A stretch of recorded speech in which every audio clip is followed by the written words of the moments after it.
Hey everyone, welcome back to my channel. I'm Leandra the TBR0 and my goal is to lessen my physical TBR one book at a time. I'm doing a this or that vlog and I'm really excited about it, especially because these are two authors, two series that a lot of people in the book community tend to compare a lot. And it's really interesting to me, especially because they don't have that much in common. Yes, they both are written by British authors. Yes, they both were kind of started around the same time during this craze for a Scooby gang that was of a certain age. So tends to be a group of older sleuths. And the series I'm talking about include Richard Osman's The Thursday Murder Club and Robert Thorogood's The Marlow Murder Club. Clearly, the first two books in the series are very similar in name and in color scheme, which I think adds to the fact that a lot of people like to compare them. I think most people in the community prefer The Thursday Murder Club to the Marlow Murder Club. I'm one of the rare people who actually am the reverse. I found this fine. It was very cute. It was a very nice kind of cozy mystery that came out right, especially when I think all of us needed something cozy and British at the time. Whereas the Marlow Murder Club, for me, I actually preferred this. I gave this 4 stars, I think, and I gave the Thursday Murder Club 3 in my mind, but I might have given it 4 on Goodreads and Storygraph and the like. But we're not comparing those two books today because I already read them. But you know what I have on my shelves? I have their sequels. Death Comes to Marlow just came out this past summer. Meanwhile, Richard Osman's The Man Who Died Twice. This is one of my precious purchases of the year. Meanwhile, The Man Who Died Twice, the second book in the Thursday Murder Club series, has been out for a couple years. This particular series is already on to its 4th publication in September, when I'm assuming this vlog is going to come out. It's actually already been published, the 4th book, and I own the 3rd one, which is on my shelf, and it is called The Bullet That Missed. The Bullet That Missed. So even though the Thursday Murder Club is published, 2 books ahead of the Marlow Murder Club, again, our community tends to compare them a lot, and I'm really interested to see what my thoughts are, if I kind of come to the same conclusion I came previously, where I preferred the Marlow Murder Club over the Thursday Murder Club, or if my viewpoints end up switching. I know that this one involves more of a house party kind of mystery. A death occurs within a house just before 2 characters are about to get married. We have inheritance issues involved, lies and everything else, a locked room mystery. Whereas with The Man Who Died Twice, I've heard that this is when the series actually kind of takes a bit of a turn. Rather than being mystery, it actually goes into a bit of espionage, which I'm really fascinated to know. And that's because we kind of get more into Elizabeth's background and who she was as far as career and what her various great skills are, why she was so good at what she was doing in book 1. So I think it's going to be interesting to kind of compare how this one kind of keeps to the straight and narrow as far as modern mysteries go, while Richard Osman has taken us down a bit of a more suspense espionage route, but I'm assuming it's still going to be kind of cozy and fun. We're going to see how it goes. I've already started Death Comes to Marlow, as you can see, thanks to the amazing readathon. So my intention is probably to finish this before August ends, so that I can give my team the points that they need. But then after that, depending on what the next and final prompt is in the amazing readathon, and what my reading schedule is like, I might start this soon or start it sometime in September, and then hopefully this vlog will come together and I can let you all know which one do I prefer, this or that. Before we get into the vlog though, this is your reminder to subscribe if you're new here, if you've been here before but you haven't subscribed yet. I really appreciate any type of support you can give me, even if it's just a like for this video or a comment at the end about your reactions and voting for which book/series that you prefer. Yeah, thanks everybody, and I can't wait to see you at the end of the video if you're still here. Since I've already started this book, I figured I would just give you all a bit of a preliminary update. I'm 50 pages in, and this book starts off immediately. I believe it's the second chapter that we have a dead body, and that is Sir Peter, I believe his name is. Yes, Sir Peter Bailey. And what's really interesting is, to set the scene a bit, this has a bit of a smaller knit kind of community going on. It is the village of Marlow and our 3 sleuths who kind of banded together in the first book, creating the Marlow Murder Club.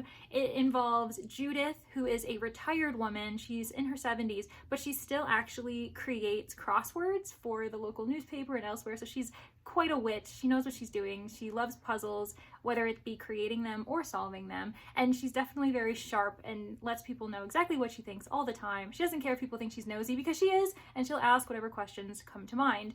Then there's Susie. She is a dog walker who's kind of rough around the edges. She's also a bit blunt and very proud of her own working class background. And she's the exact opposite of Bex, who is the vicar's wife, who comes from middle class lifestyle before her husband became a vicar. I believe they both worked in accounting or business, and so now they live in this really small village life. She's trying to be the perfect vicaress, and so she's all about image and tries to keep everything pristine. She wants to be the perfect housewife, and obviously that kind of clashes with her own experiences in life, and it's kind of funny how Judith and Susie pick and tease her about it, but she's totally like okay with it. So these three women have become pretty close, which is so lovely because I think each of them in their own way were actually a bit lonely in their community in Marlow because they were isolated, because they didn't know each other, because they didn't really have any other friends. So it's kind of great that the Marlow Murder Club, the like deaths and crime that were happening in that book, brought them together. So it's really heartwarming.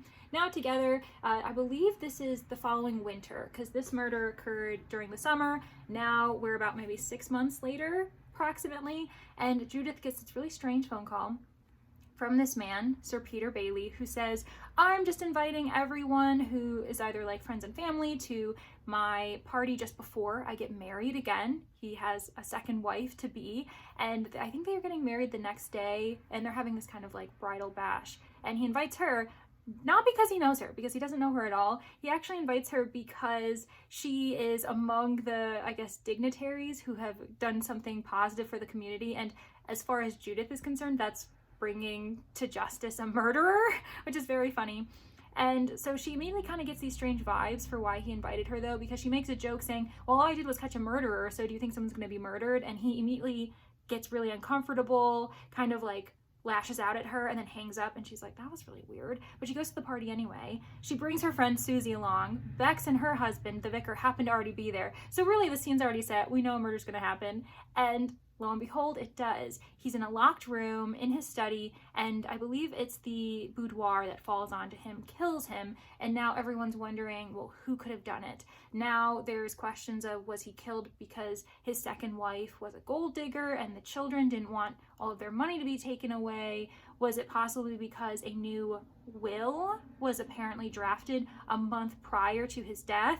And in that case, why, like, did the will, like, who was it supporting, who was it helping, because now the will's missing, and like all of these different things are happening, and I'm already finding it very humorous. I think for me, I really enjoyed the dialogue and the like clever back and forth between Judith, Susie, and Bex, as well as the like police who are involved. The inspector, what is her name? She is like, honestly, I really enjoy her too.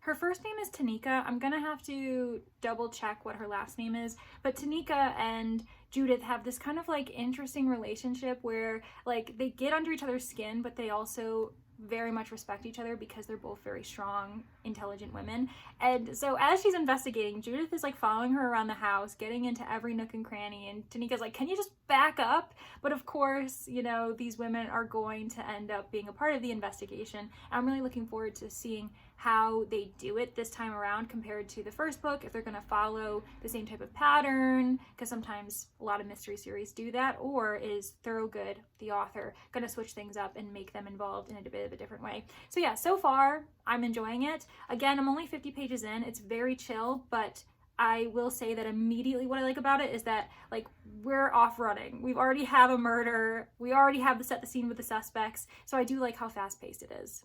I am halfway through Death Comes to Marlow, and I'm really enjoying it. It's honestly one of those easy modern mysteries that's very chill. All of the characters are super likable.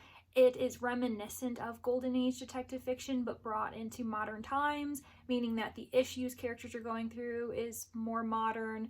the ideas and viewpoints are far more progressive. We have a lot of supportive women characters, women supporting women, which of course we love. The fact that actually Judith, Bex, and Susie all come from different walks of life. They each are of a different age, have different types of family units and history, also adds to the richness of the story. The mystery itself, being a locked room mystery, is really fascinating, and I kind of love the fact that Robert Thorogood, being so enveloped in the creation of mystery plots because of his own experience writing Death in Paradise, both the TV series and the books that came after that, you can just tell that he knows how to write mystery plots and to acknowledge the tropes that are really common, or at least expected. So the fact that we've got a locked room mystery, immediately the sleuths are like, okay, maybe there's more than one person working together, which I really appreciate, because not all locked room mysteries end this way, but a lot of them do tend to rely on the fact that it's not one perpetrator, it's actually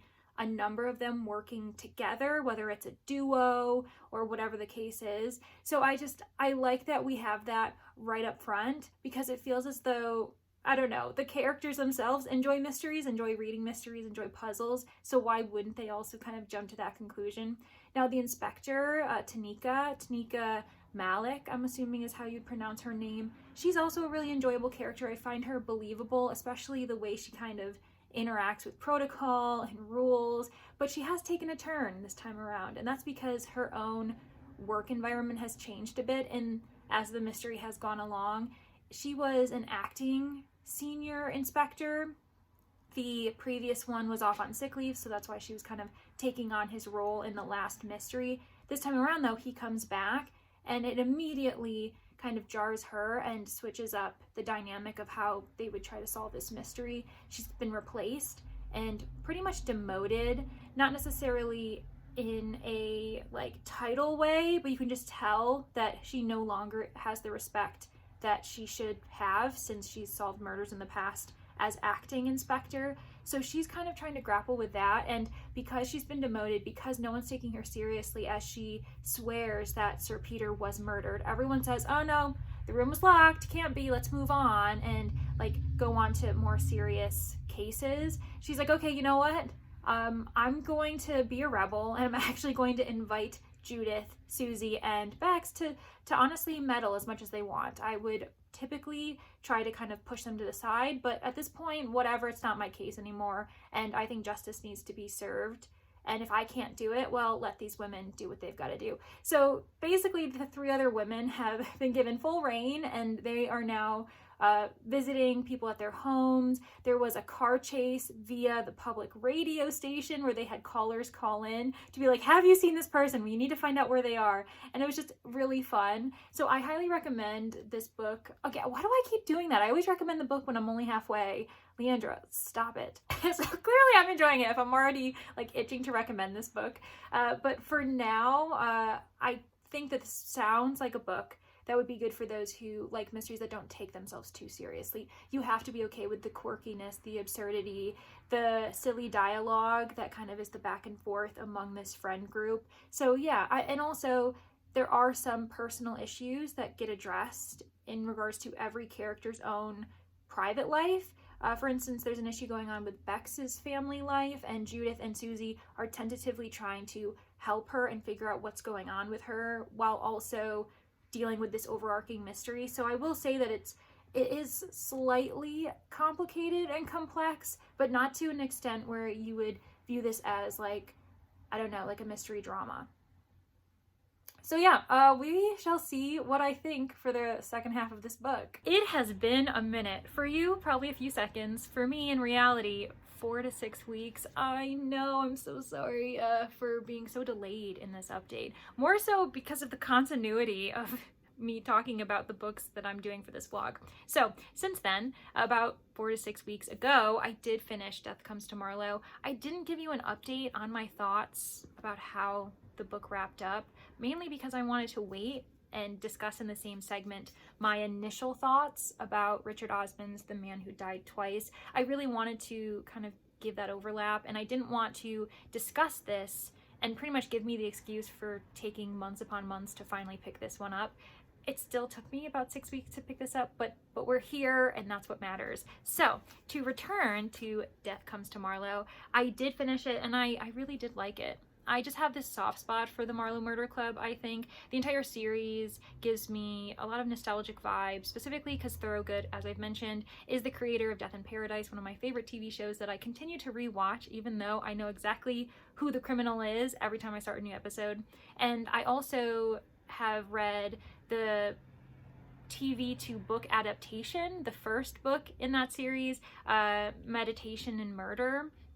And so I don't know, I really like his style. I like his voice. I can tell when I'm reading that this is a Thorogood mystery because of how inspired he is by Golden Age detective fiction. I am a huge enthusiast specifically for that era. Traditionally, it's the 1920s to 1939, but we can stretch that into the mid to late 20th century as well.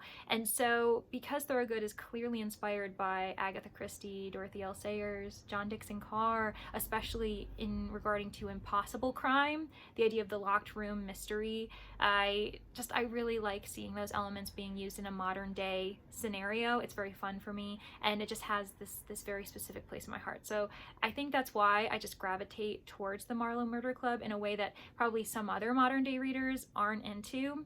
For this, it is heavy on the puzzle element, and that's why it also reminds me of Golden Age detective fiction, because the puzzle comes first, and at the end there's a reveal all scene, which we always expect with Golden Age detective fiction, where all of the suspects are brought together, and then our main characters in this case are three ladies who are amateur sleuths.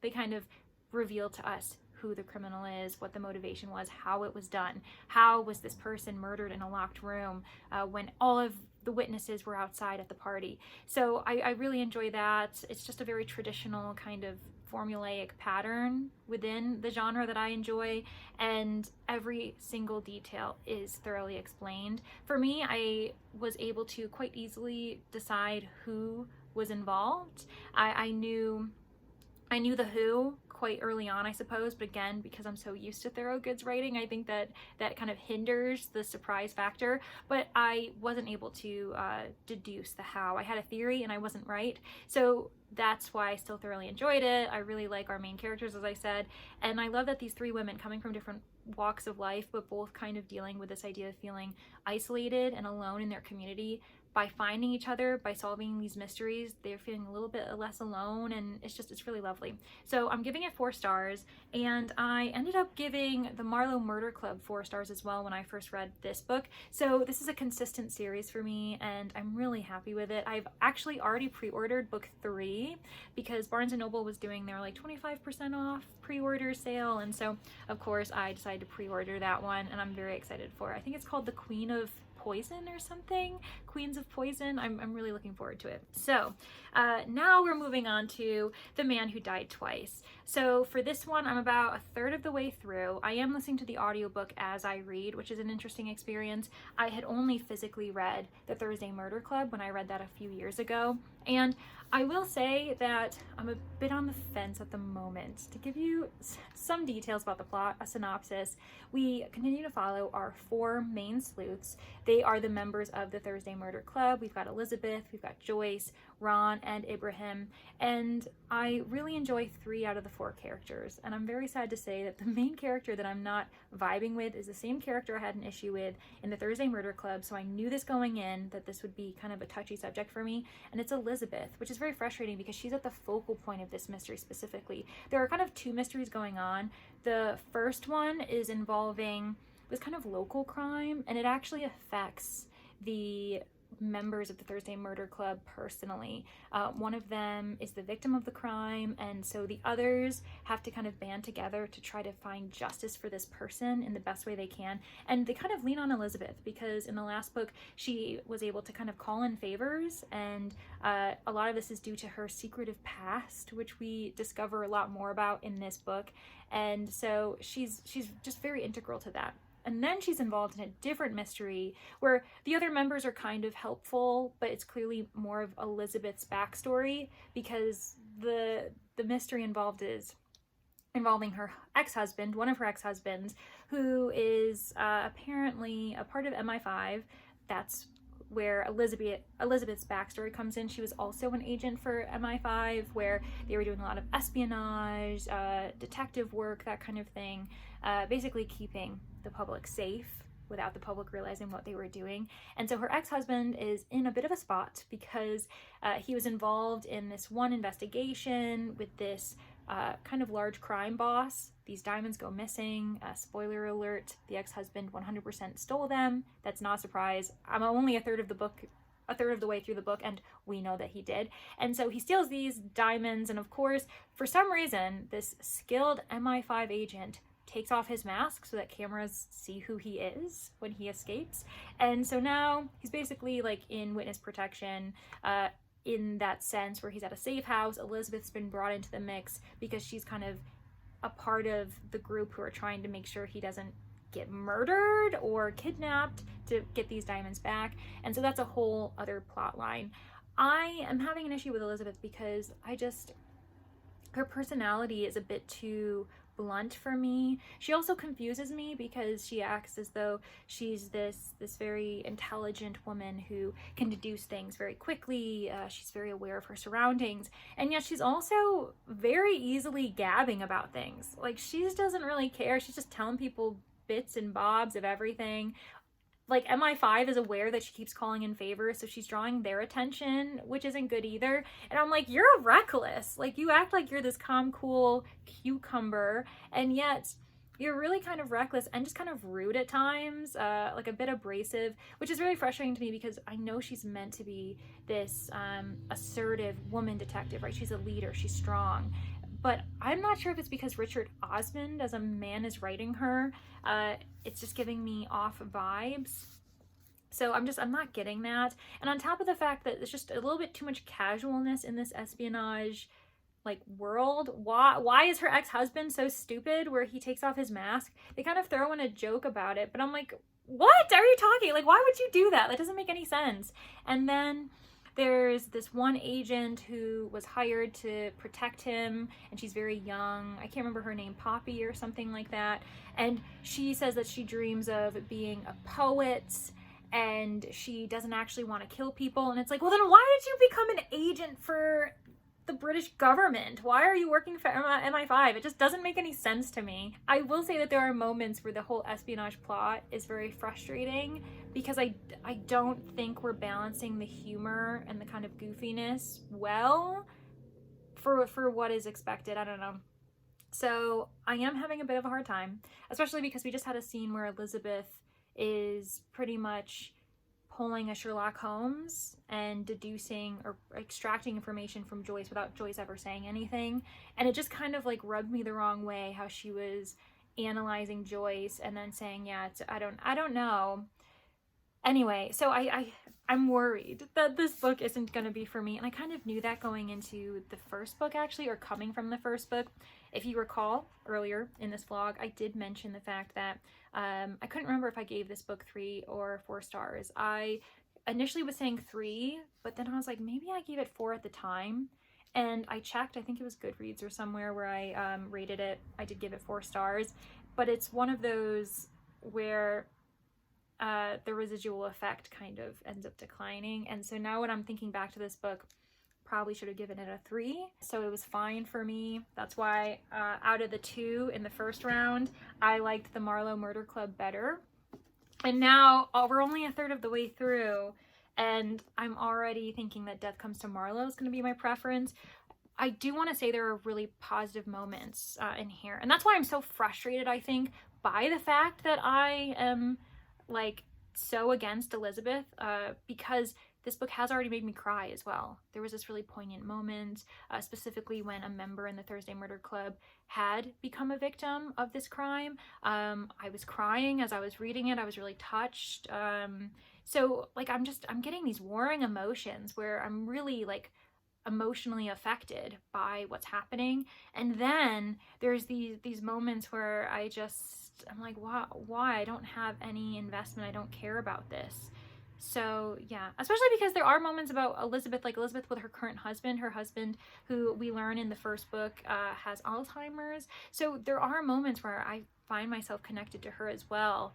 but like in the grand scheme of things, she just annoys me. She continues to be like very blunt and rude to the police officers she works with, even though they like her and she likes them. But it's like, then why are you acting so brash when you've literally been trained to be this kind of, I don't know, person? I don't know if I really have described this very well, but we'll see if I get a better picture and can be a bit more eloquent about my thoughts with this book. We still have a lot to go. 2/3 of the book are still here. This is a thicker book, a thicker read than Death Comes to Marlow, so anything could happen. At the moment though, I think I've got to get over that hurdle and just kind of embrace Elizabeth who she is, because it does seem like it might be a me issue that we just aren't vibing. So we're gonna see how it goes. It's a sad day because I unfortunately have to DNF this book. In my last update, I felt like I was a bit rambly. I wasn't as eloquent and I don't know, good with my words as I was trying to describe why I wasn't really vibing with this title. But The Man Who Died Twice just isn't my cup of tea, I've realized, and I feel as though the fates have aligned to tell me this, because my audiobook was borrowed from Libby. The borrow actually expired very suddenly. I wasn't expecting it to do that. It went on to the next person on the wait list, and I don't have the motivation to either put myself back on the wait list, waiting for that audiobook to come back to me so I can start off where I left, or picking up the physical book by itself and just reading through it. The only reason why I was continuing with the story was because I had the audiobook, because it was easy to continue, and I know in my heart that I'm not that interested in this, which is really disappointing. And it's not disappointing in the way that you might think. I actually am not that bothered by the fact that I own this book, that it's a book I bought years ago, it's been sitting on my shelf. I'm also not even, I'm a little upset, but not as largely as you might think, that I also own book 3, The Bullet That Missed. And obviously because I've DNF'd this book, I will not be picking up book 3 at all. What I'm most disappointed in is because I am invested in the author, in his other ventures. I love his comedy, the various panel shows I've seen him on, the interviews and the comedy sketches. He's a really talented actor and I find him very funny, but I just am not vibing with his writing. And I have discussed this with a few friends, one of them Danny from Danny Dabbles, because I was being reminded of this book when she and I were doing our monthly buddy read. This month was The Sundown Motel by Simone St. James. And while it was a wild ride, while we really found it entertaining to discuss the book together, neither of us were vibing with it, and we were trying to understand why. Like, where were the puzzle pieces not fitting and feeling as though they were being forced? We were wondering if it was because of the genre blend, the supernatural versus the true crime, and how it felt as though they weren't blending together enough. But then we kind of came down to it being, it's just that the characters are not, feeling genuine enough, or I don't know, connecting with us enough. With that book, we kept questioning the motivations of characters. Do they have any motivations at all? Because they haven't been told to us. And the way that they were going about in tone and being funny when they shouldn't have been, not questioning things when they should have been. And it just, they weren't following the character arc that was clearly set up for them in our minds. And I think that's what's happening with Richard Osmond. One thing that I didn't vibe with was the change in subgenre. They both are mystery-esque, but this one's a bit more Golden Age inspired, arguably a bit cozy, whereas this one we're leaping into espionage, and it takes a whole different tone, even though the characters themselves are acting as though they're solving like a simple country house murder or like a murder in their community, which that's just not the case for this one. It's touching upon a bit more serious issues, but also not. The fact that a lot of these characters are spies, but I in no way believed that they would ever be hired as spies by the UK government. So like that didn't make sense to me. And the biggest problem was the personality and actions of Elizabeth. As I mentioned in my last update, I could not find a connection with her. I could not find it in myself to really enjoy her on the page, which was a huge part in this book. And who knows, it probably will be a big part in book 3, because as I've heard from others, that Richard Osmond doesn't really stop here. He continues on pushing into that kind of espionage-esque trope, which I'm not a big reader of. So I've decided that, yeah, the audiobook gods, Libby, has decided that this book isn't for me, and I fully agree. So what I'm gonna do is I'm actually gonna unhaul all 3 of these books, and I am okay with that. That's the point of this YouTube channel, is for me to get through my physical TBR, find the books that I actually shouldn't have been waiting years to read, and also finding those that I probably knew in my heart that they wouldn't be for me, and that's why I've waited years. And I think that's what this series is about. I had The Man Who Died Twice on my shelf since it came out, so it's just been sitting there. I haven't really been motivated to read it at all, and now I know why. It's because I kind of knew that I wasn't going to enjoy it to the fullest as I wanted to. And that means in this vlog too that clearly the Marlow Murder Club is the winner for me. I know I'm in the minority for this. I know that most people either haven't read this or didn't enjoy it as much as they may have enjoyed the Thursday Murder Club, and that's okay. I'm all right with having a bit of a niche preference between these 2 series. I think I'm usually part of the mainstream for everything else under the sun. But with these 3 books, I'm going to be selling them for what I hope is a fair price on Pango Books. They're in really good condition. They're all hardbacks. One of them hasn't been read, the other one's been partially read, and I'm definitely selling them for far less than I paid because I bought each of these books when they were relatively new. And that's okay with me. Thank you so much for watching to the end of the video. I really do appreciate your support in any form that it comes. If you're comfortable, comment below any thoughts, feelings, reactions. Are you a huge fan of the Thursday Murder Club? Are you also a huge fan of Richard Osman, as I am? Or do you have a similar preference to the Marlow Murder Club? Maybe you've never heard of the Marlow Murder Club before. This is your chance to try it. Thank you so much. Consider liking the video. Maybe subscribe if you're interested, especially because I'm hoping to continue with this type of content, vlogging with themes, if I can come up with any. I'm also open to suggestions, so let me know what you'd like to see. Okay, I hope you all have a lovely day. Bye, everybody!